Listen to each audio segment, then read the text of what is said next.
And community leaders gathered tonight at the Quincy Country Club to say farewell to the retiring Johnwood Community College president.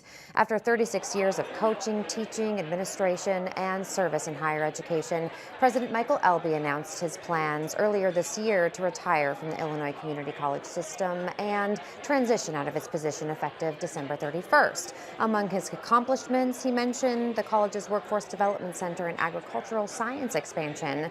Elbe says his greatest accomplishment, though, was serving the community, and he's thankful for those who supported him along the way. It's been a real honor to serve, and I'm just so thankful for the support of this community and the people that have lived in this community. And Elbe says he's ready to pass the torch to incoming President Brian Renfro, and he wants the community to embrace him just as they welcomed him.